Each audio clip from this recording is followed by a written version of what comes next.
I remembered who I am. I remembered it. Wow. I remembered it. And that's when I said to myself, I will not be defeated. I will not be defeated. I'm not buried. I'm not. I'm Yeah. planted. Welcome to the Tango Tango podcast. Real, raw, and unfiltered conversations with veterans and those who support them. Tune in, be inspired, and walk away stronger. Welcome to the Tango Tango podcast. I'm your host, Lloyd Knight. This podcast is brought to us by our friends at Supply Chain Now. I'm super excited for today's episode. I've been following Mac on social media for many years. I'm a huge fan. Just as a quick introduction, and I've got this list here.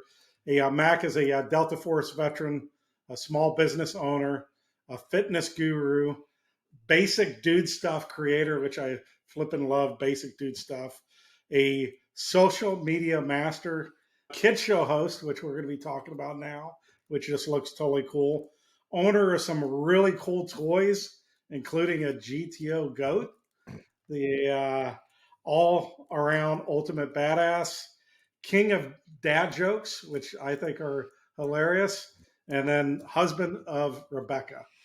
So welcome to the Tango Tango, Mac. Thanks, Lloyd. Thanks for having me. Pleasure to be here. And we're going to go a little bit different. We're not going to dig into the whole veteran thing yet and talk about your background. Let's talk about Rebecca. Oh, my God. Because I I know Rebecca came into your life at a great opportunity. I've heard the story, and you credit her for kind of giving you some really needed guidance in your life. Yeah, she pretty much gave me like a second lease on life. When I met her, 2013, re-met. Yeah. I was in a pretty bad place, and I was pretty sure that I wouldn't get into another long-term relationship again, just because the previous one was really bad. And anyway, she is she's an extraordinary human being. She's I like to tell people she's one of the best all-around human beings that I've ever met. We met briefly in probably 2011.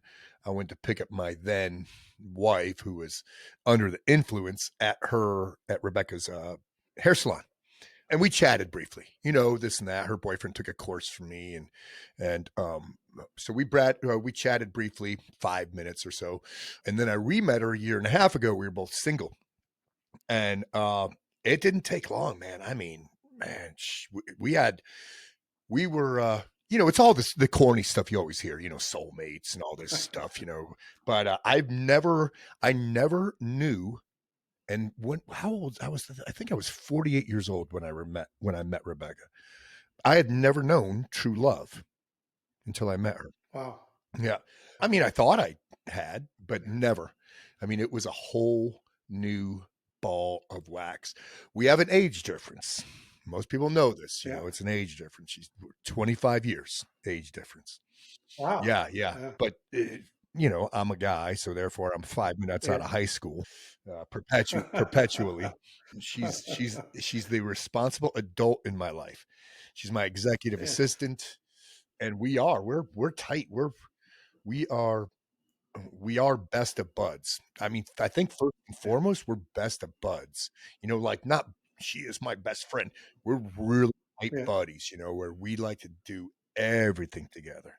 We hang out. If we're separated for a day, for whatever reason, I miss her. Well, congrats. Yeah, That's I could go on awesome. and on. I mean, I could talk about her I could go and go. Yeah. That's really cool. The God gave me a second lease too. I was married for almost 34 years, and my wife passed away. And then he granted me a second woman who is my friend and who puts up with me as well. Nice. And so I'm totally blessed. Right on. So yeah, I know that's so important to you. I've seen her mentioned multiple times, and she's on all your basic dude stuff for most of them. So it's a very cool story, and I wanted to get into that first and foremost. So now let's take it back a little bit. Where are you originally from? Originally from Connecticut. So grew up there. Okay. And, most of my family, that's where they're from, either between Connecticut and Michigan, those two states. But most of my family is from Connecticut, and several of them still live there. But I left there in 1983 when I joined the Army. So were you a big outdoorsman, hiker before you joined the Yeah, Army? I think I was always drawn to the outdoors. I was a very curious kid, always into exploring and looking at bugs and birds. I've been an avid bird watcher since I was 10 years old. I learned Wow. how to fly fish when I was about 9 or 10 as well. I've always been big into the outdoors. Grew up in an area that had plenty of woods around us. So my friends and I were always in the woods. We had hiking trails and such, trails that we forged ourselves, kind of burnt them into the landscape ourselves. So yes. So what kind of high school student were you? Oh, my first 2 years in high school, I did not do well. I struggled ADD. But Yeah. back then, you didn't take pills for it and such. You did this thing called exercise, and you did this thing called get outside. You did this thing called create a bunch of hobbies for yourselves. But a funny story there. I started wrestling in my freshman year of high school, and I sucked. I sucked my Yeah. first 2 years, but I started getting really good, 11th and 12th grade. And then a bunch of things happen all at once. You get your driver's license. And I had been working under the table just around the neighborhood. And then I started getting a couple part-time jobs after school. And insurance is expensive. My parents didn't, parents don't pay your insurance and stuff like that for you. You want to drive, go get insurance. You want to drive, go get a car, those kind of things. Yeah. But Allstate, I remember this, had a deal. He said if you were an honor grad student, your insurance would be cut 50%. So I was motivated, Wow. motivated by money, and I studied. Yeah. I applied myself and got on the honor roll. So yep. So Yeah. I ended up being a pretty good high school student my 11th and 12th year. That's awesome. What kind of car were you driving? The first car I ever bought, I bought it when I was 15, before I had a driver's license, and it was a 1954 Chevy Bel Air with a 3-speed on the three on the Wow. tree. Yep, straight six, 235, and I tinkered with it and got it painted, made it look sharp, and yeah, it was kind of the Wow, you were much cooler than me. I was sporting a 1982 yellow Chevy Love pickup. yeah, not as So, cool. That car's not as cool. Right. no, Yep. that's cool. Mm-mm. Yeah, I wrestled too. Wrestling really laid a foundation for me. You have nobody to blame when you're counting the lights on your back, Right. and you'll ultimately get tired of being pinned. So you either work your butt Mm-hmm. off and then you learn, or you quit. And I ended up wrestling for 3 years, and I can't say I was super good, but I was good enough where I was doing more pinning than getting pinned. Right on. So, That's what it's about right there. yeah, Same. Once I won my first match, I wanted more of yeah, that feeling of being victorious. And it was a new sensation to me, being victorious in something. And so you become self-governed. You're part of a team, but if you want to represent the team well, you've got to win matches. If you want to win matches, you've got to be self-governed. You got to put in the extra road miles and the extra training and the extra weight room. And you can't just practice, during team practice. yeah, yeah. It's a 24/7 Mm-hmm. commitment Yep. almost to get good. Did you have a break between high school or and the Army, or did you join right away? I had a 1.5 month break. Okay, and why the Army? I went to, I think because of wrestling and being, liking the teamwork, the camaraderie, the discipline, I thought, man, I really want to join the military. My dad was pushing me to become an officer. He really wanted me to go to an academy at West Point, Air Force Academy, whatever it was. And thankfully, I wasn't blessed with the aptitude for those kind of, institutions. So I went to Recruiter Row, and talked to all the recruiters. You know, you All know right. how they are. They're like Yeah. wolves circling a carcass, you know. And the Army had the best answer for me at the time because I asked them all the same question. It was just dumb kid question, 17-year-old Yeah. cocky kid. What's the hardest thing I could do in the Air Force, in the Marine Corps, in the Navy, in the Army? And the Army had the best answer because they had two tracks, like fast tracks to badassery. They had Yeah. Army Rangers or Special Forces at the Yeah. time. Special Forces was taking people off of the street. It was a SF baby program, 18 Yeah. X-ray. So once you finished 13 weeks of infantry basic AIT, you went to jump school, and you would start the Special Forces course. So that's why I had no druthers one way or another. I had no allegiance or loyalty to a certain branch of service. I didn't care. And what year was that? I enlisted delayed entry in 1982 when I was 17 and went in as soon Okay. as I graduated high school in 1983. Okay. Great. Talk us through the Q course, because we have a lot of folks that listen and watch this podcast that aren't veterans or haven't been around the military. A little bit run a little differently then than it is now. When I reported to Fort Bragg, we started, and I reported on my 19th birthday. That's when I got Wow. that's when I got to Fort Bragg, March 4th, 1984. And they had this thing called pre-phase initially, which was nothing more than trim the fat. It was just a Okay. 3-week smoke fest. You were living in Wow. old World War II wooden barracks. You weren't getting a lot of sleep. You weren't getting a lot of food. You were going. A lot of shit details and just a lot Yeah. of smoke fest. It was nothing more than, let's see who wants to be here. Do you really want to be here, or do you just want to wear a green beret? You know, that kind of thing. So, I mean, you PT probably 3 times a day, probably. You Yeah. know, and there was no Yeah. rhyme or reason to it. It was grass drills and sprint 2 miles as fast as you can, and just push-ups until you felt like your shoulders were going to explode. There was no rhyme or reason to Huh. it. It was just a smoke. It's Yeah.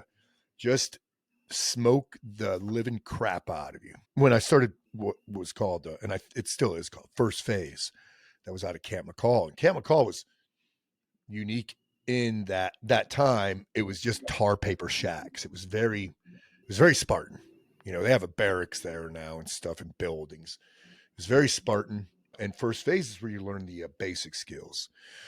So, all your rope stuff, your fries, your rappelling, your fast All rope, right. your survival, your land nav, your patrolling, all those things. And in between getting instruction on all those things, you were still getting smoked. Just smoke, ruck marches. That was mainly it. Get that ruck on at 4 a.m., follow the leader down freaking dirt roads. And the pace, I remember the pace going, wow, because I was a young stud, but there's a Yeah. real art form to rucking. So I was one of maybe 5 of me, SF babies, kids. The experienced guys came from Ranger Battalion, 82nd Airborne Division.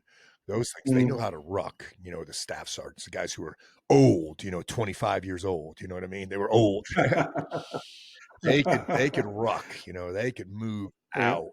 So that alone, I was just blown away. There was so much to learn. What do you know when you're 19? You're dumber than a brick with a hole in it. You don't know anything. Yeah. So the SF course required a lot of, it was a thinking man's game. You couldn't just be a nug.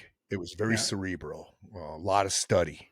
And it was not easy for me. The first phase was not easy. As a matter of fact, I failed out of first phase and had to recycle the whole thing, All right. all the first phase.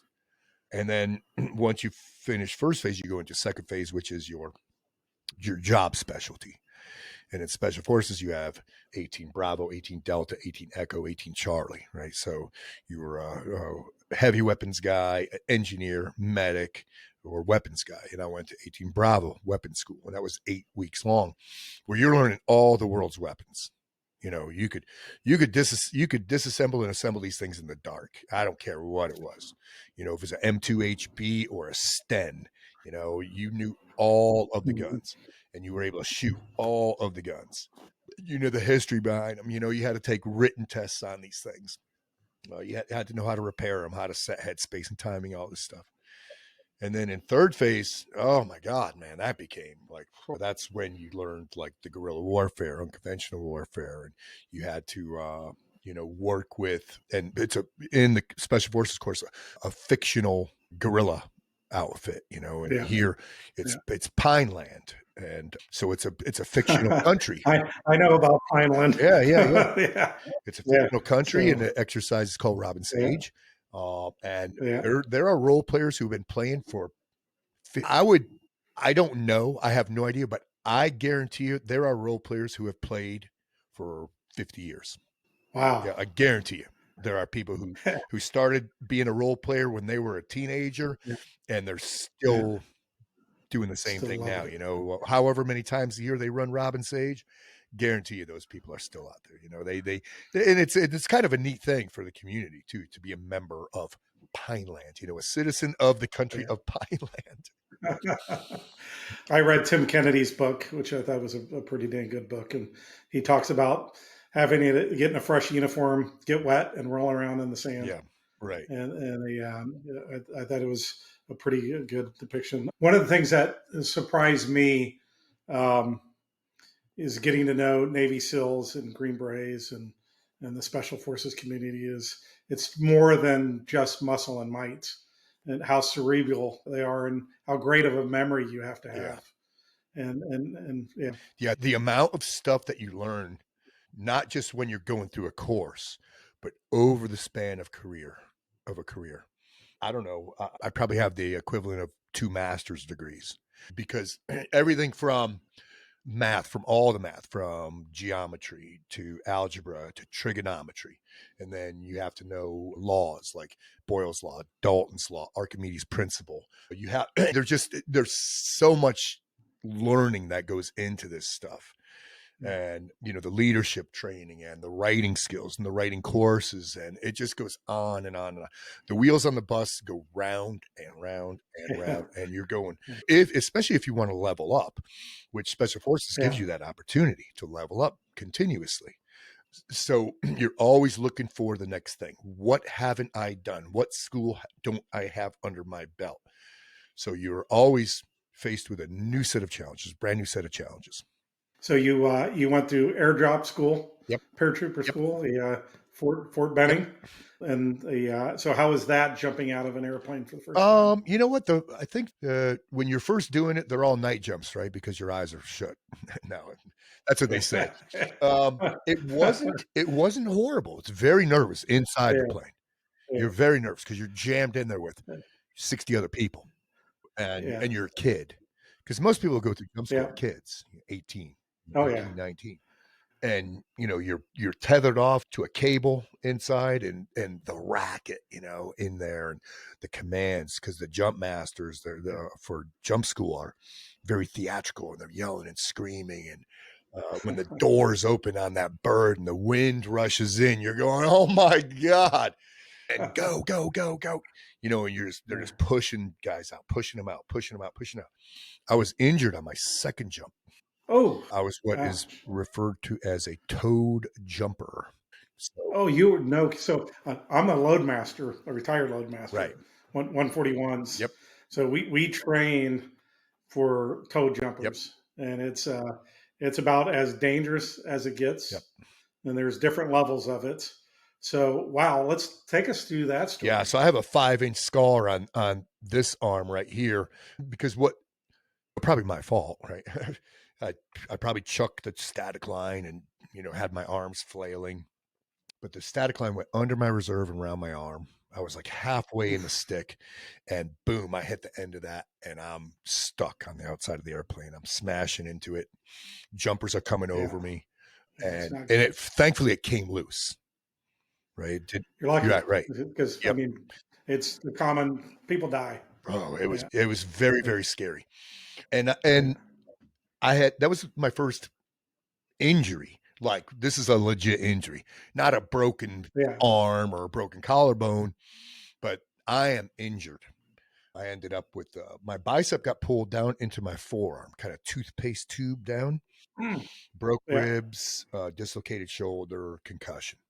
But it's kind of I like to find humor in some of my tragedy, which Yeah. most of my tragedy I could find humor in, except for Yeah.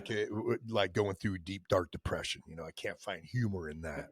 But all my injuries, bad luck, I could find a lot of humor, especially the toe jumper thing. When it came loose, my chute deployed. I'm under my chute, and I just remember groaning. Very shocky at that point because the body takes over. It's trying to shut down and calm you down. Just groaning, moaning, and groaning. And I hit the ground, and I land on the same side. Broken rib side. Mm, mm. And I'm laying there in agonizing pain. And I'm just motionless. And add insult to injury. Gust of wind comes. Whoosh, my chute inflates. And I'm getting drug across the drop zone.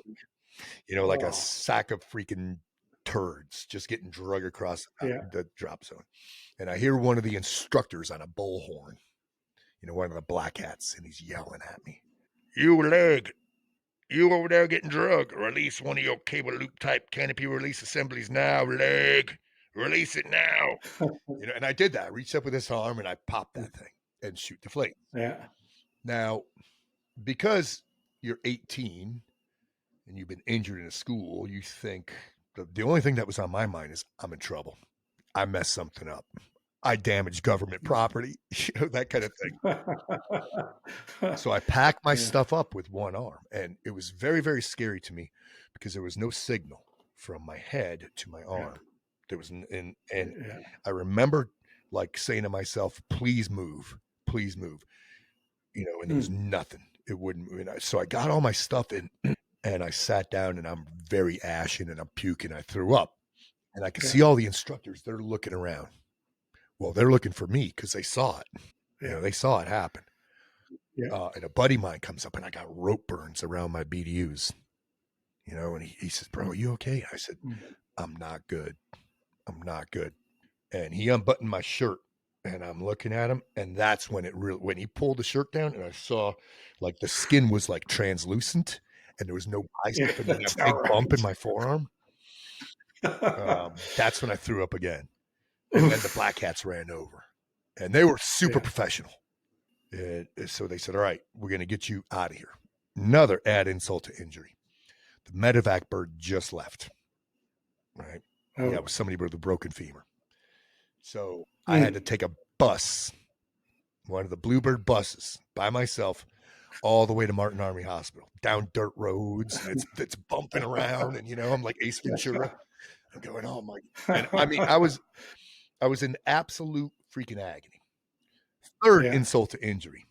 I get to Martin Army Hospital and it's right after Grenada. So the hospital has a lot of combat jump injuries in it. Oh. Like real injuries, combat, like aircraft seizure. I mean, airfield seizure, where they were jumping out at 450 feet. So, and they stick me in an open bay with, there must have been 20 other patients in the open bay. And I'm just in agony. And thankfully, the guy in the bed next to me was a master sergeant from 1st Ranger Battalion. And he says, toe jumper, huh? I said, yes, Sergeant. And he gets on the horn and calls the nurse. He said, give this guy some drugs now. Because they hadn't given me anything. Wow. Yeah. Holy cow. Yeah. So he took care of me. Yeah. Yeah. Yeah. So they shot. So how long were you out for before you could continue training? That happened in September 1983. And I graduated jump school in February. All right. So couple months. In Martin Army. Wow. Yep. That's short. And once again, the staff there at jump school, true professionals. My third jump, they put me first in the door. Yeah. They were real cool about it, because they knew. Yeah. They put me first in the door, and I remember the jump master grabbing my static line going and looking at me like, this is not getting the best of you this time. That's amazing. Yeah. So I was a 141 load master. Yeah. I remember the first time in airdrop school getting trained on how to kick people out of the airplane. Right. The first time I had to open up the door and step out on the platform. Yep. I was like, what in the world am I doing? And that's fun. Yeah, that's a but good feeling. I was like, the feeling of power, it's fun. Jump master school. it. yeah, and ultimately I thrived in Yeah. it. So it was such a rush, but that first time was pretty Hmm. shocking. But I loved going down to Benny and the airdrop school Yep. because it was pretty easy for us. We would just open up the doors and do racetracks, Hmm. and then and then we would load up one after another. They would do 5 jumps in one Yep. day, and then you had to watch the progression of between the jumps. And then honestly, the jump masters, as you said, they were so good, Right. and it was such an honor to do that. Very cool. So you complete the Q course. So how long was the Q course in total For me or for a normal person? Let me see. March. for you? I think Yeah. March to November is how long I was there. Because the other thing too, Right. as a private, as a 18 X-ray, SF baby, Yeah. you did not get priority. Like whenever you start phase 2, for example, there was lag time here and there, plus recycling first phase. So it Yeah. took a minute, and from there I went to First Special Forces Group at Fort Lewis, Washington. At the height of the Cold War. Yep, height of the Cold War. So yeah, it's a much different environment now. I remember, every training that we did. So I joined in 1987, Hmm. and from 1987 until the wall fell, everything we did was train against the Right. Soviet threat. Yep. It's all So Soviet, Soviet, yeah, Soviet, Soviet. Yep, the great freaking propaganda machine, And it's so funny because I ended up landing a job during the Cold War spying on the Soviet army. And I went, they don't look so freaking superpower-ish to me. I mean, the yeah, troops, very hardy, yeah, very tough. They got yeah, nothing on us, yeah. bro. They're like living 100. They trained hard. Yeah, I mean, that's the they freaking train real they're life hardy. conditions, and They're hardy. They don't know any yeah, better. Just the way they're brought up. Most yeah, most kids in like Russia probably had a handful of fistfights by the time they were 5 years old. yeah. I mean, for real, they're very, very hardy. That was the only thing. But like their leadership, their corruption, their equipment was in a horrible state of disrepair. It was antiquated. It was just a mess. But the soldiers, Yeah. very tough.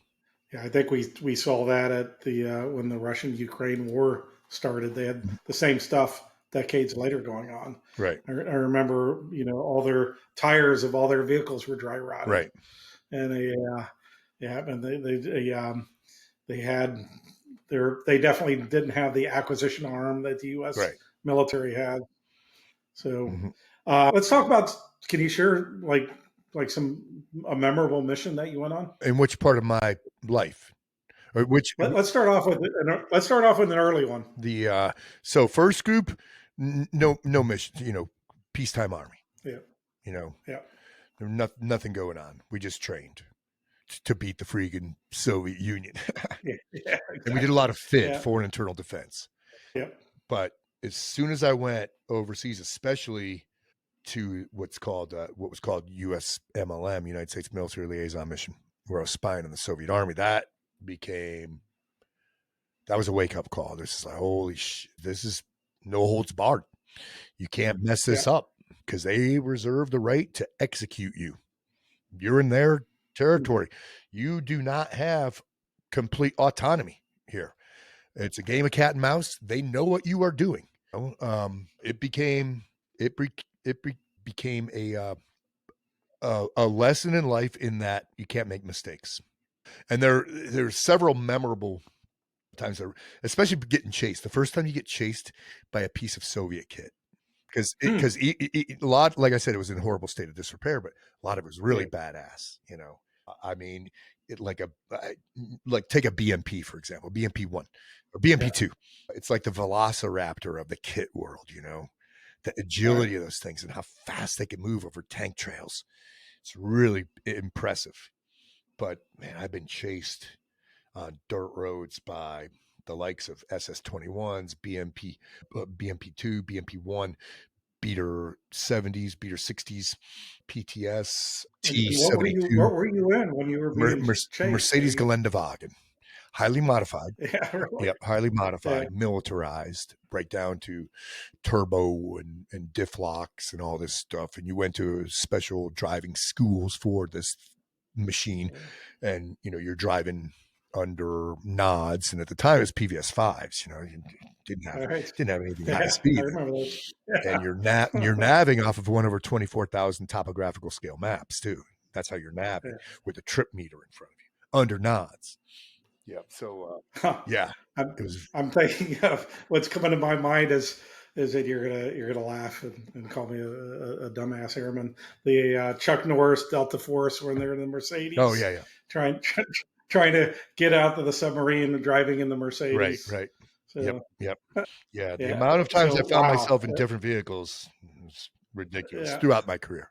yeah. You don't picture that, right? Right, You picture somebody in always military grade equipment. right. Yeah. Yeah. Mhm. Yeah, I remember the first time I loaded Delta Force on my airplane. I was really young, maybe 19, and my instructor was like, "Forget everything you're going to see," and the equipment was amazing, Right. and yeah. So very What very what different what year from was that? the rest The of the first world. time you loaded them on? 1988. Okay. I was hoping maybe it was Yeah, during my tenure, because I would have said, "Hey, I might have been on your plane then." you never know. Yep. The so let's talk about your the, kind of the journey from first completing the Q course, the Delta Force. Yeah. What So what's that look I like? landed a couple Cold War jobs right after from First Special Forces Group. Really fortunate. I mean, most people have no idea that they existed. I didn't know that they existed. All right. People in the SF community didn't know they existed. And I was there for, the wall coming down 1981 all the way to reunification in 1991, 1989, Yep. 1991. But when the wall came down or reunification, I was like, well, what's the next step? I've been special forces. I'm a Whiskey 9, combat dive, Halo, 2 SFMOSs. I've had a couple Cold War jobs. There's only one. There's only one option. You got to try out for Yeah. Delta now. You have to if All you right. want to level Yeah. up. I landed a slot, went to selection, and the first big movement, which is like on day one, I broke my ankle. Oh. Yeah, the amount of schools I failed is ridiculous. I mean, I am the master of failing and recovering. Yeah. So Well, broke my as ankle, and long I as you ended up can walking recover. on it for another week. It Yeah. was the swelling was so bad that I had to cut the sides of my boots Yeah. so I could fit my foot in there, Been and then I there. just duct tape the boot together Yeah. around my foot. Yeah. So that was the daily occurrence. But they gave me the opportunity to try again. All right. And I'm like, damn straight. You're giving me the opportunity. I am doing it.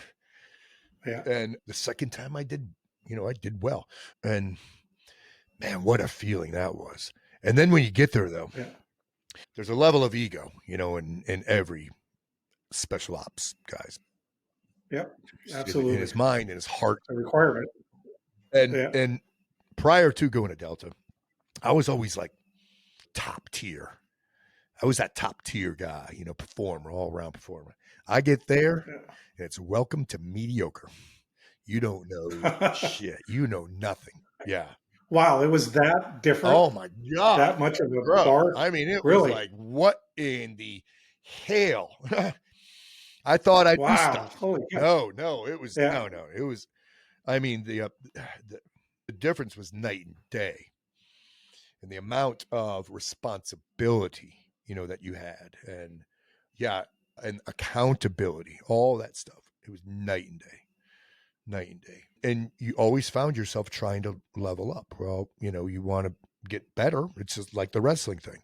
You're a part of the team and you train with the team. You Yep. want to be a team asset, team player. But if you want to get better, you got to put in the extra hours, just like, the wrestling thing. Right? You've got to be self-governed, which means you came in earlier to do extra PT, which means you stay later, which meant you come in on the weekends. Sometime it could be Sunday morning at 2 a.m. to go do night fire on your own, which Yep. was permissible and encouraged. But you were always trying to level up because there's always somebody better, no matter how good I got there.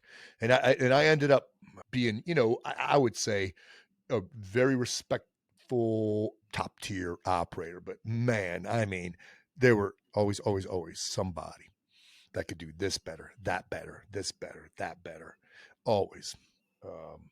So yeah, it was quite an experience. I'm so fortunate to have spent 13 years there. 13 Yep. years. My Wow. last 13 years. So how long was that school? Well, the selection course is only a few weeks. I don't even Okay. know, Right. even though I've supported it Yeah. like 3 times. Yeah. Yeah. And there's a massive attrition rate, as you can imagine. Yeah. It's like a 80 to 90% attrition rate in selection. And then the school, the OTC, the operators trainers course, is 6 months. And when I say Okay. 6 months, it's like 6 months. There's no break. Yeah.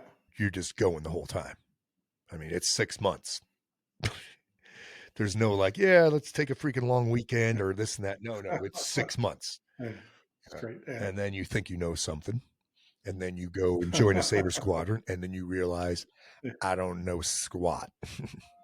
Yeah. Nothing. Yeah. So your first assignment after that was explain what a Sabre squadron is. The basically the assaulters, guys, the door kickers. Yep. All right. Yep. Guys are doing the heavy lifting, the mission ready guys on the bubble. All right. Yep. Can you talk about memorable mission that you had in the Delta Force? Yeah. I think one of the real cool ones for me early on was not early on, but while I was, just getting a little more seniority, was doing some stuff in Bosnia, policing up the PIFWICs, the persons indicted for war crimes. Yeah. And I did 5 of those. But I can't. I won't get it. I won't get into detail about them too much, Yeah. I understand that. Yeah. But there was one that we were just speculating, like this could happen. What could happen? When could it happen? We were the masters of that. You create your own luck type of thing. You set the stage. You create what may happen, and we just spitballing. We're like, we might have to go police these guys up. And here's the course of action based on what I saw on the ground of how we could get these guys. And the first one we got, this guy, General Christic, we trained for about a year with no mission task list. Wow. We trained about a year, and then we get a mission. And then we trained another 2 months, and then we went and got him. And the mission itself took about 1 minute and 35 seconds. Get out. So a year and 2 months training, 1 minute 35 seconds. So I'm guessing if it was that short, it went really well. Really well. Yep. Yeah, really well. Yep. No mission goes as planned ever. No, it never goes as planned. So, yeah. But it went as smoothly as possible. Very few hiccups. A couple little freaking aw shits, but nothing huge. One of my first episodes of the podcast, I had John Thompson, who was commander of the Night Stalkers during the Bin Laden raid, and then I asked him about that helo crashing, or as he would call it, a controlled landing. Right. He goes, it wasn't. They trained for it, so it wasn't. Nobody panicked. It wasn't even that much of a shock. The training kicked into gear, and they were able to overcome it. Yeah, I've been in several of those hard landings. I bet. If a helicopter lands on its side or turns over like that, it's just a hard landing. It's not a crash. Were you ever scared? I'm sure. I have to think about not during any like mission stuff, but I was scared in training it several times. Yeah. But training is always harder. Yeah. I interesting enough, out of all those years of flying, and I did flight tests and some really crazy stuff, I never got scared until years later, until after I retired. Right. And then I look back on it now, like, oh, what in the world? Absolutely. And yep. Yeah. Yep. It's like that. Just like that. Right. Same.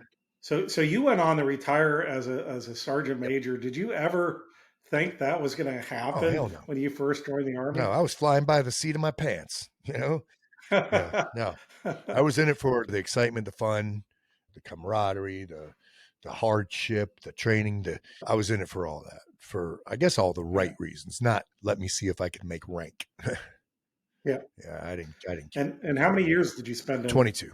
22. Wow. Sergeant Major, Yep. retired at Yep. 22. Yep. You did well. And why'd you get out? Uh, oh man, it's a little ugly, but I had little kids, Yeah. and their mom was not well. Yeah. Product of the mental health system. Yeah. A lot of drinking involved, a lot of pills, and I had to get out for their benefit because they were not being looked after. Yeah. Yeah. So yeah, So I the, always, there's always shoulda, woulda, coulda in the back of my head. yeah. Always. Yeah, I bet. Yeah, that's always, you're going to have shoulda, woulda, Yep. coulda. And I talk a lot about transition. My day job, I've been at UPS for 18 years and over the last 2+ years, I've been in charge of veteran recruiting and really take great pride in helping veterans transition. And on the surface, you look like you had a great transition, Yep. but I know I've heard enough of your story. You didn't. You went to go work for a big company. You had all that stuff going on Yep. with your wife, which caused you to drink and treat yourself. You were depressed. Mm-hmm. You got laid off in that with that company, and things were gone in a very wrong direction for Yeah. you. And you were able to. I love the way you talk about it. You had to fix yourself. Yeah. Can you talk a I little didn't bit count about on that? anybody else. I mean, it was, Yeah. like a spiritual awakening of sorts. Yeah, I landed a job before I retired with a corporation who wanted me to build a training company for them. And I did that. And about 4+ years into that, I got laid off and on the phone too, Oh, yeah. Which Gnarly. it's like, what does that even mean? What do you, I don't understand this. Because you never think about job security while you're in the military. And then you're working for a corporation that does a lot of government contract stuff and you're working with a bunch of retired military guys. So you figure, it's similar job security. So got laid off because it was a money thing. They got bought out. So they were laying off. There was like 5 of us, I think, who got laid off because we were full-time guys and they just wanted to hire the contractors, pay bits and pieces here and there. And that was pretty scary. That was very Yeah, scary. I bet it was scary, especially when you got all this other stuff in the Yeah. background going on. Yep. All that other crap and, little kids, bills to pay, a wife who didn't support me. It's almost like she wanted me to fail. Yeah. But yeah, that was real spooky. That was 2010. But I immediately generated my own company, T-Max Inc. And nearly almost immediately started getting work. And they were big government contract jobs, federal law enforcement, military type of stuff. So yeah, but the marriage was going south in a hurry, just nosediving. And I was taking care of I was working my butt off, coming home, taking care of 2 little kids and taking care of my drug addict wife.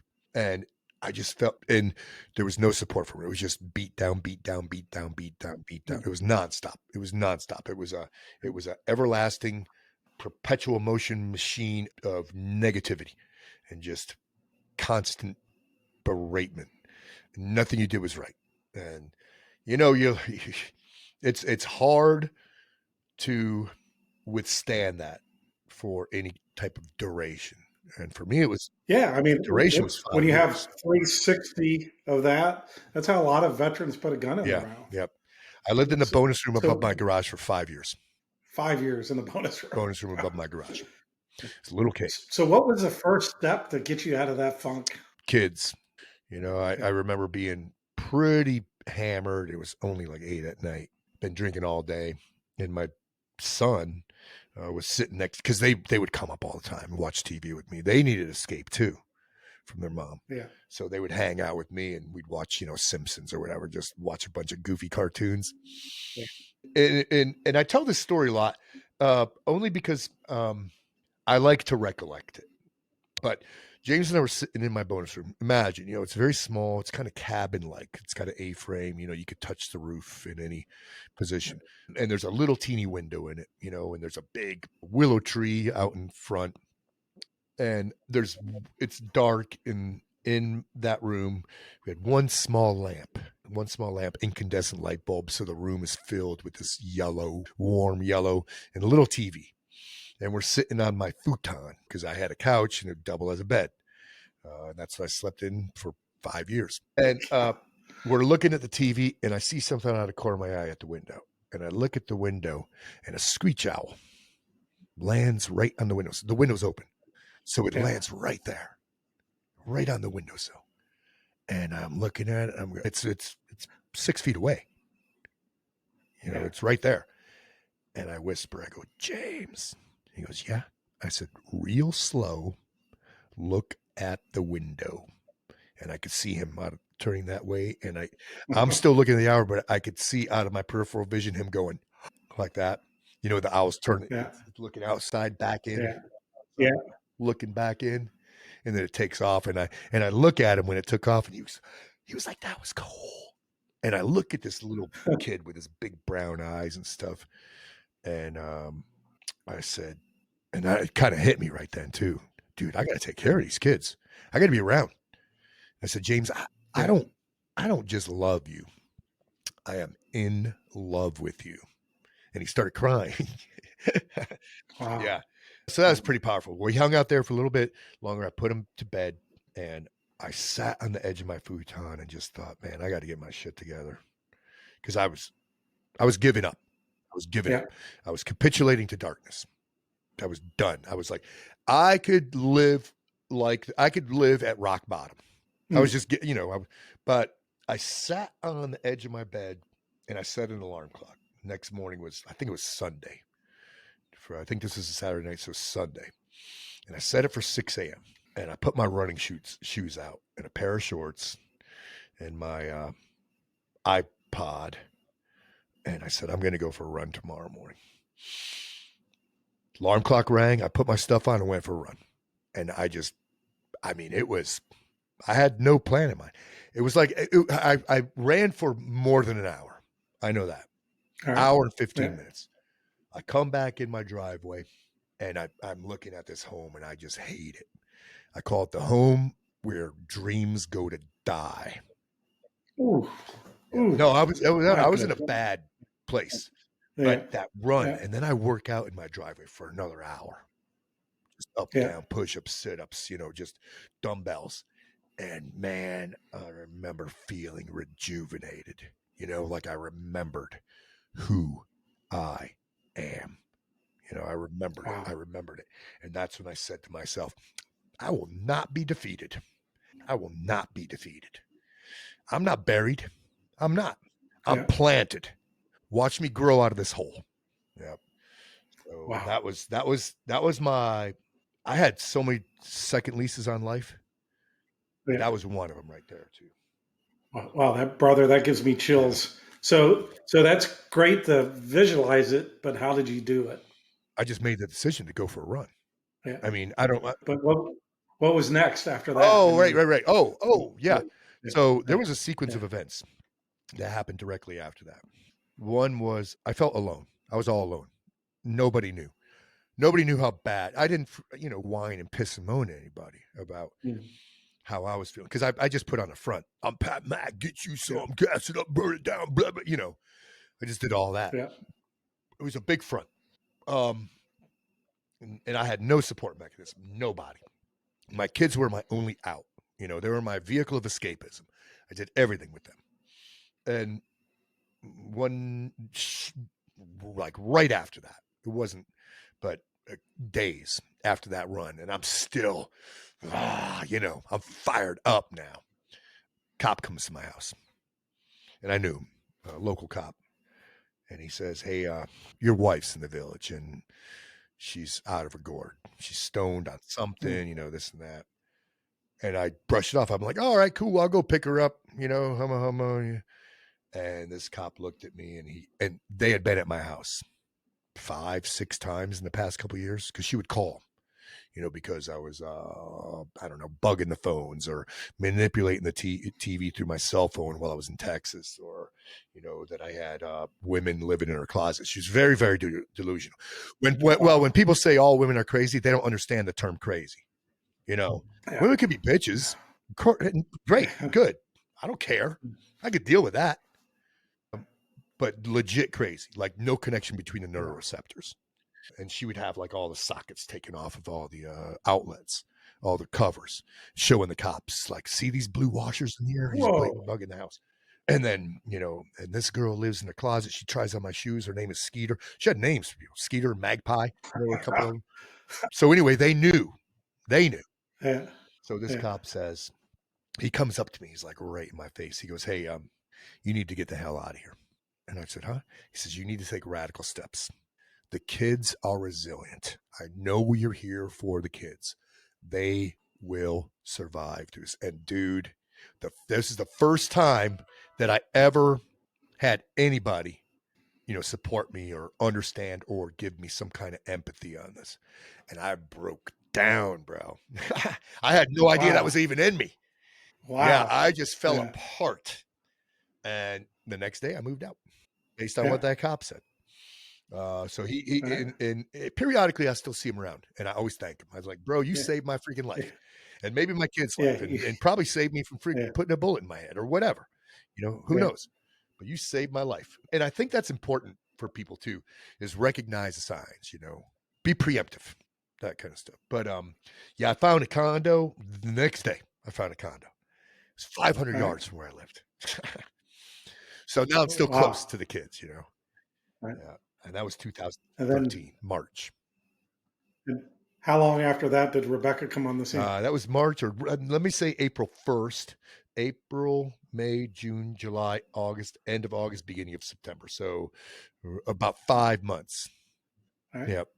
And how did the last we heard, she had a boyfriend that went through your course. Right. But now this is a year and a half later. Yeah. So how did that? So she went to the West Coast with him, after we met, and it just fell apart. He was a good guy, really bad boyfriend, that kind of thing. Yeah. Good guy, sucks at being a boyfriend. But and she's her own person, man. She does not mess around. Yeah. She's very disciplined. She's very self-governed. She's very extremely intelligent. So yeah, when she came back, and I met her again at my local pub in the beginning of September 2013. She taps me on my shoulder, and I turn around. It was outside on the patio. And I turn around. She goes, do you remember me? And I was like, oh, my God. Yeah. I tried not to look that surprised. Yeah. But you did. Yeah, I think I masked it pretty well. I was like, oh, yeah, sure. Yeah. Rebecca, blah, blah, blah, yeah.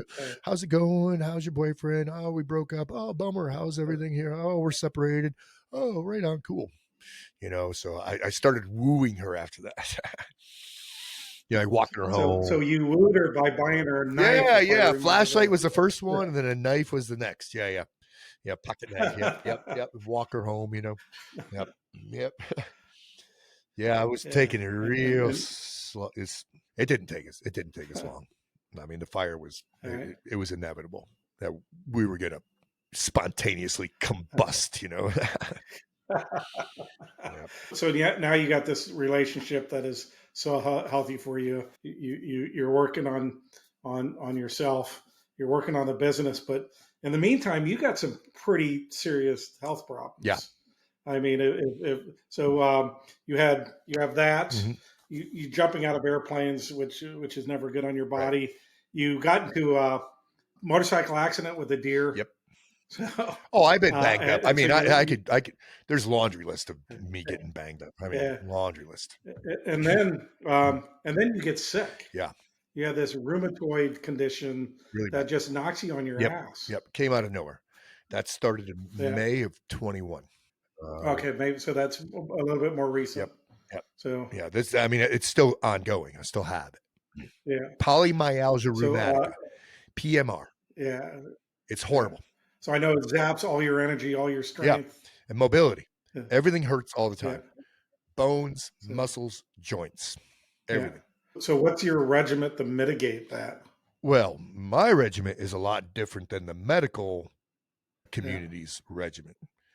The medical community treats. And how do they treat? Little orange bottles with white caps. Yeah. Poison. But the Yep. thing is, desperate times create desperation. So you'll take freaking anything if it's going to make you feel better. Yep. Because I couldn't navigate a flight of stairs. I couldn't drive a car. I could not reach for a coffee cup. I could not Yeah, I button a remember reading shirt. that. I could not open a It's bottle of amazing. water. And everything was excruciating. Everything. Yeah. Nonstop. And then with major inflammation comes all the fun stuff like nerve pain. So you're only sleeping 4 hours a night. And then comes IBS with inflammation. So you're, peeing out of your butt 12 times a day for 2 years. The whole thing was absolutely freaking horrible. And Rebecca and we're healthy. We eat well, we exercise, we work out, we're down to earth. But I started a whole different, I got rid of all the orange bottles. I started becoming motivated by vanity. Yeah. Looking in the mirror and going, oh my God, I look like poop. Whew. Yeah. And we started going all natural. Mother Nature has everything to cure us. Everything. Yeah. Mother Nature does. We just call it pseudoscience now. Because there's no money in it. If you could grow it and take it and it makes you feel better, there's no money in it. As you could tell, I'm not a big fan of big pharma. Yeah, I get it. So my wife have Sarah black says helicopters fly over my roof here in Tampa. my wife Sarah says motion is medicine. Motion is lotion. So the watching your workouts, it's amazing that you have a condition like that. Well, I didn't disclose it in open forum until I started feeling better. I didn't want a pity party, because I got a big fan base. I got a lot of people following me, and I didn't want them all saying, "Oh man, I hope you feel better."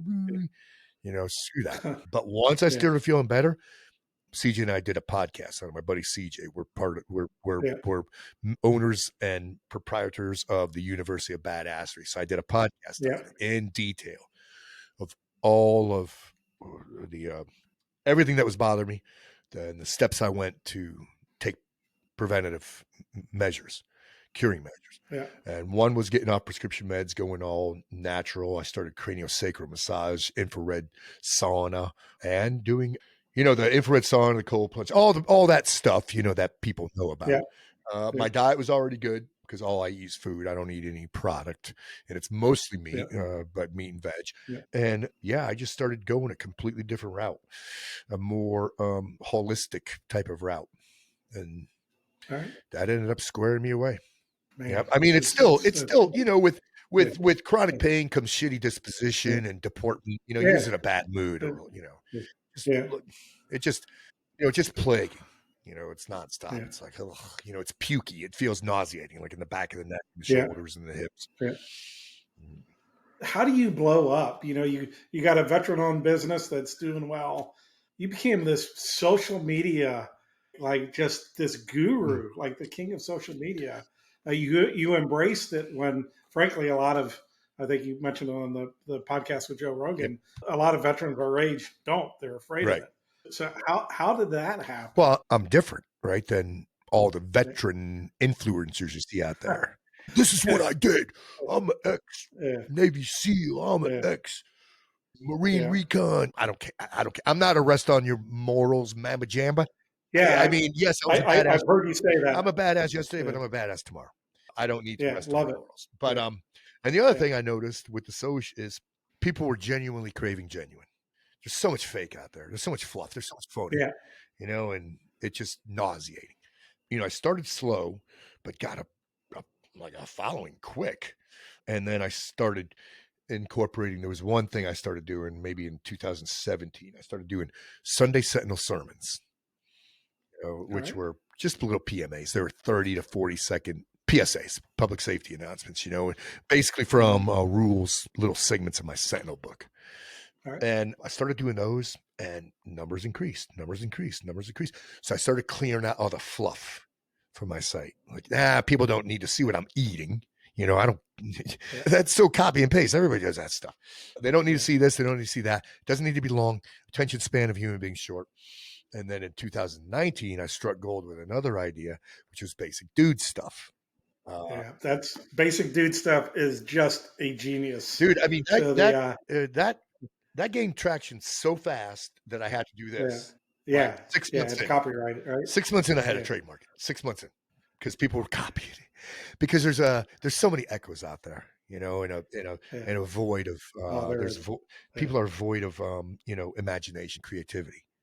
So what I love about basic dude stuff is it's you. Right. It's probably things that you've done for a very long Yep. time. Normal every bit your life, like maintaining a garden, Right. taking care of your Yep. weapons, changing the oil on all your Right. machinery, and you do it in a really quite humorous way. Yeah, I mean, it's just Yeah, everything that we human beings should be able to do. And it's not about dudes, yeah, it's about people. It's all yeah, inclusive, it's all yeah, encompassing, it's all people, yeah, you know? Because just 100 years ago, we were perspicacious. We know how to do all the things. We yeah, could hunt it, kill it, eat it, fix it, mend it, repair it. We could do all the stuff. It wasn't that long ago. We could yeah, do all the stuff, all of yeah. us. Now there's men who can't even navigate their way around a screwdriver. I went to a Yeah. grown man's house a couple years ago, and he had something to fix. I said, I could fix that. Just bring your toolbox. He didn't have a toolbox in his house. He had a junk drawer with a Dollar General pliers and a Dollar General Phillips head screwdriver. And I'm going, what planet am I on? How could this be a thing? But yeah, man. I mean, it's not about dudes. It's about people, human beings. I got a business idea. You need to start teaching basic dude stuff classes. Yeah, that's those ideas started in 2020. I mean, the amount of times I get that every week. Every time I post one, people say, you need to start doing basic dude stuff classes. And it's not out of the realm of possibility now. And as a matter of fact, I have done it. I've been invited to events where the guy says, hey, we just want you to do basic dude stuff. So I'm like, well, given the event, yeah, we're going to do knots. We're going to do 3-to-1 ratio systems, and we're going to do improvised fire, and we're going to do improvise this, and just whatever it is. Yep. I love it. And then let's talk a little bit about how basic dude stuff morphed into a kid show. So there was really the only connection, because there's not a lot of connection there. Yeah. Okay. The connection one was months in to basic dude stuff. I started getting adults sending me videos of their kids doing basic dude stuff. Making your bed. Wow. Making your bed is basic dude stuff. These little girls, little boys, Cool helping out with chores, basic dude stuff, playing outside, I mean, just it went on. And then I thought, oh man, I got a kid following. I got to make sure that basic dude stuff is clean. No cusses, no tobacco, no alcohol, none of that. So it's got to be clean. So anyway, I have, I've never lost a child inside of me. You know what I mean? Never. I never have. I am still an 8-year-old at heart. I am full of wonder, and still curiosity. Which is a shame that adults, we lose that as we get older. Yeah. Being full of wonder. In 2020, during pandemic coronation, the kids in the neighborhood started calling me Mr. Mustavio. No reason for it. I asked the originator, this little girl. I said, hey, why Mr. Mustavio? She goes, I don't know. I said, where'd you hear it from? She goes, I don't know. I just started calling you it. So all the kids in the neighborhood. In my cul-de-sac, I think there are 12 kids. They all call me Mr. Mustavio. All of them. And they just think, and that's what I answer to. They think that's my name. They know no different. I am not Pat Mac. I am Mr. Mustavio. So the notion of a kid's show was always on my mind, but Rebecca went to school to get another degree, social work. Bless. And it was a horrible experience. She graduated and she would come home in tears. That's the system is broken, man, especially with little kids. Yeah, absolutely. Broken. Yeah. The other thing that pains me is to see little kids void of curiosity.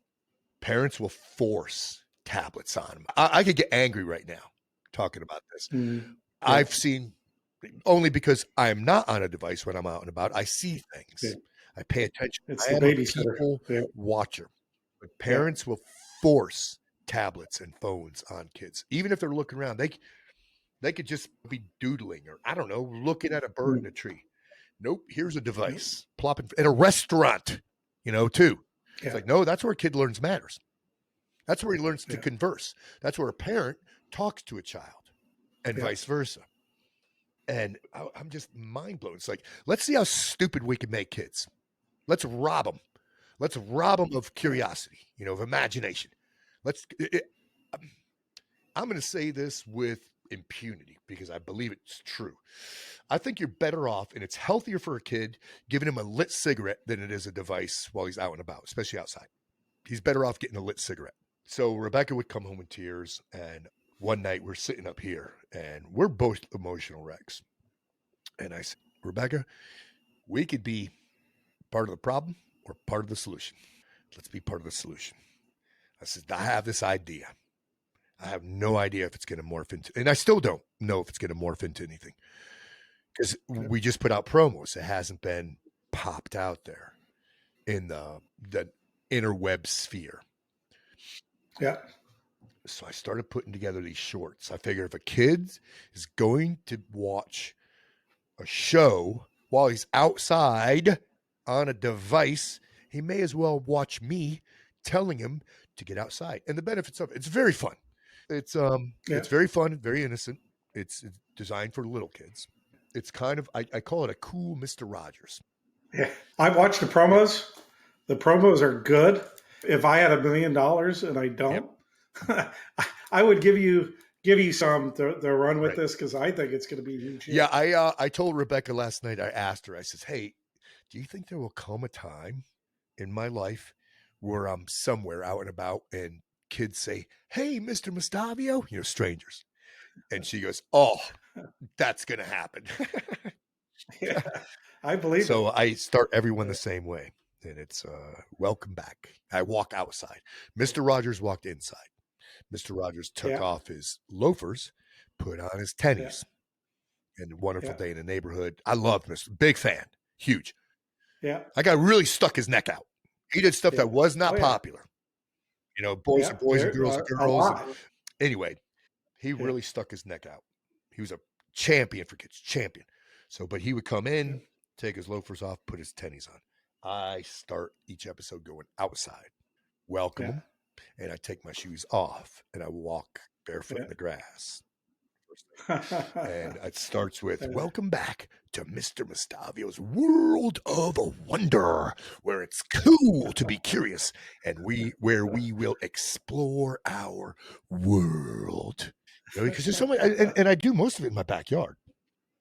Yeah, my dog. But you have an amazing piece of property, dude. It's only an acre. It's only an acre. Yep. I just do a lot with it. Yeah, you've done a whole lot with this. Yeah. So, and you're living in North Yes. Carolina. Yeah. Mhm. So very very cool. I can't wait to see it. I think it's going to be neat. Speaking of your property, you have a lot of really cool toys on your property. So I look at some of your toys. I have a '68 Mustang. Oh, bro. So but I've had for 30 years, but I can appreciate your goat. Yeah. So how'd you get your hands on that? Oh man, cool story. Let me see. It was 2000. Let me think. 2014, I think it was. No, 15. 2015. I had 10 years. I've always wanted an old muscle car, and if I could get a birth date one, that'd be even cooler. Yeah. Big fan of old American muscle. I mean, like I was a nerd when I was 12. It bothered my dad. He says, "You cannot become a grease monkey." Blah, blah, blah. I was like, "But they're so cool. These things are so cool. They're so cool." But I was in a gym and I overheard a guy that was working out in there, and I knew him, and he was talking about his dad and the cars he owns. And I just overheard, but he's like, this car, that one, that one. And none of them were special, none of them were like the prime years, like a 72 Camaro, a 71 Chevelle, it's kind of like that stuff. You know what I'm saying? He didn't have the prime years. And then he goes in a 65 GTO. I say, hey, Ryan, did you say your pops has a 65 GTO? And he goes, yeah. I said, damn, man. What's his plans? You think you ever part with it? He goes, and I was expecting, hell no. But he shrugs. He goes, I don't know. I'll ask him. I'm like, oh, all right. So he comes back a few days later and he says, yeah. I'm like, oh my God. And so I drove and I had an idea of what he was asking for it. All right. And I drove with Rebecca to north of Charlotte, little teeny town, and he's gone. He pulls up in it. And I'm like, oh man, this thing is so cool. She just oozes cool. Oozes.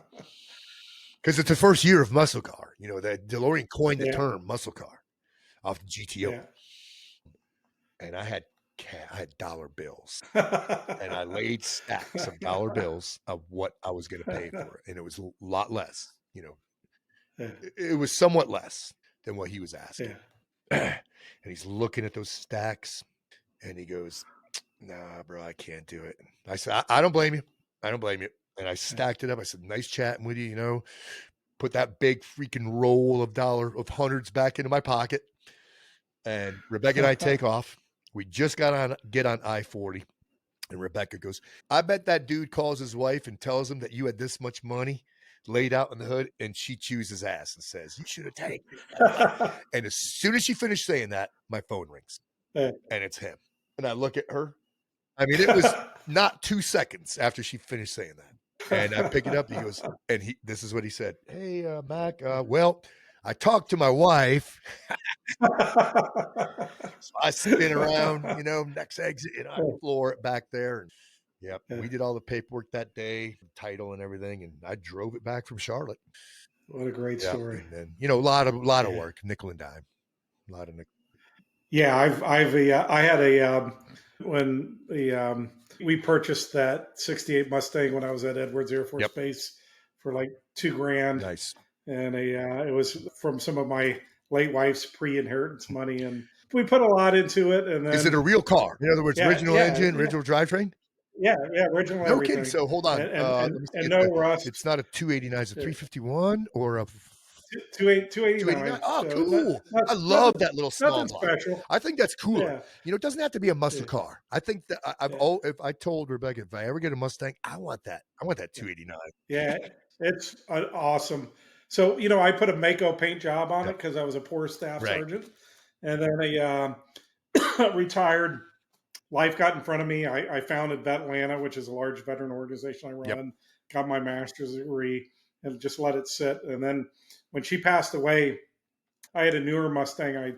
I took it to a car wash, and I was spending this is maybe like 4 or 5 days after she passed away, and I'm spending way too much time on it. And I have this Vietnam veteran who comes pulling up next to me, and he's got a Shelby, totally badass, a newer one. But and then I'm very outgoing, but I don't often talk to strangers at a car wash, and just felt the need to talk with this guy, and said, hey, I like your car, and then he goes, I like yours too. And he saw something in my eyes. And he's like, what's going on with you?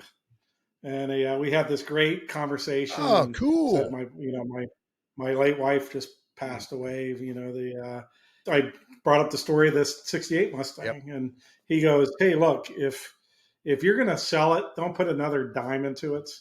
Just to sell it. But if you have the money to honor her, go put more money than it's ever going to be worth. Right. And that's what I did. Yeah, good. So it's but if I'm feeling down or depressed or stressed, I will take that car for a ride, and it just equals me out. Yeah. Very cool. So let's talk a little bit about your business again. So can you let our viewers know exactly what you do? Because I think it's pretty badass. Yeah. So talk about the services. I think one of the lessons I learned being in business for yourself is don't put all your eggs in one basket. I learned that the hard way a couple times. So I have my own business, T-Max Inc., and I run shooting courses and private shooting courses as well. But I have a series of other ventures. I have an online coaching squad, the Pat Mac Keep the Blaze Alive coaching squad on Patreon. we do a lot of life lessons, life coaching. CJ Ortiz and I, he's my business partner in that. Yeah. Yeah. I know CJ. Yeah. Yeah, he's great. He's freaking awesome. And I own a coffee company, Invader Coffee. I have books and DVDs. I Yeah. sell fitness programming, combat strength training. I sell my own brand of resistance bands that get you some bands. There's more. I don't know. It's hard to keep track of sometime. I know your classes that you teach are always sold Yeah. out, so they're hard Yep. to get into. Yep. But let's talk about the coffee. The coffee business is a super competitive business. So what sets your coffee apart? The quality of it. So most people, when they sell Yeah. coffee, they're selling a gimmick or a gizmo or a gadget, bikinis and machine guns, that kind of thing. And people buy it because name a company that does what's that. that? Yeah. I mean, people buy it because they want to be a part of the brand. The coffee's crap, but the brand is cool. Yeah. We can do this and that and be outrageous. So our coffee, we're based in Austin, Texas. We source from all over the world, and we air roast. Only 1% of the coffee out there you buy is air roasted. So of course it's a more expensive and laborious process, but the bean, damn, you harness the flavor from the whole bean, and it reduces the amount of acidity. So it's a really, really good coffee. And one of the things we talk about, when you make a pot of coffee and it goes cold and later on you warm it up and it tastes horrible, like Invader, because of the lack of acidity and everything, still tastes great if you warm it. Awesome. Wow. Yeah. But it's not just because it's mine. It's good. It's very, and I don't even drink that much coffee anymore. I'm like 2 cups a day. I'm 1 cup in the morning and 1 cup at 3 in the afternoon. All right. But man, when I drink it, I want it to be quality. Yeah, absolutely. I'm the same way. So how can our viewers find your coffee? Invadercoffee.com. Okay, yep. Or they could find, viewers can find just about anything that I am affiliated with off of, like if they're on IG, my T-Max Inc. IG site, my link in bio has everything that I'm affiliated with. Everything. Cool. Yeah, it's I love it. You're a hustler. Yeah. Yeah, I consider myself a hustler in a good way, in the best sense. You're not resting on your laurels. Right.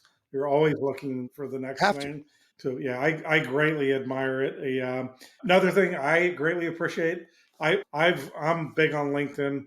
I've touched base with you on LinkedIn just a couple times, including inviting you to this podcast, and you replied back. And so I appreciate it. I'm the same way. So if you're connecting with me on LinkedIn, I'm going to get back to you. I can't always help you out, right?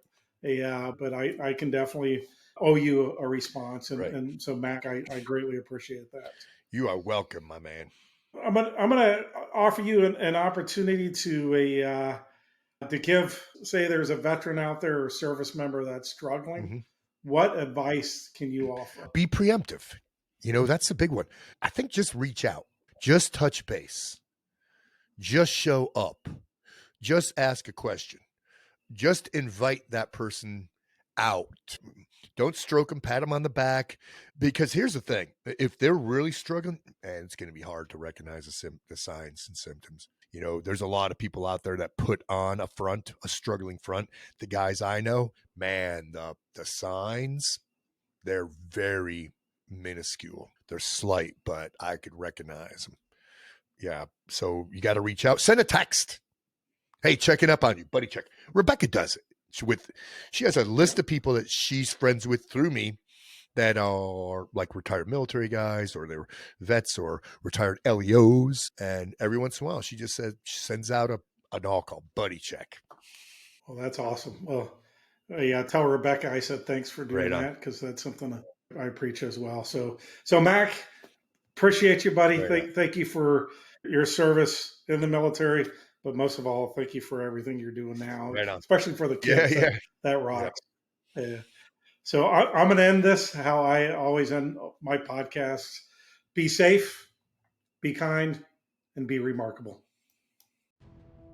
The Tango Tango podcast is proudly sponsored by Supply Chain Now. Join the Tango Tango community for more inspiring stories. Follow us on Facebook, X, and LinkedIn. Subscribe to the Tango Tango YouTube channel and follow and listen to Tango Tango wherever you get your podcasts.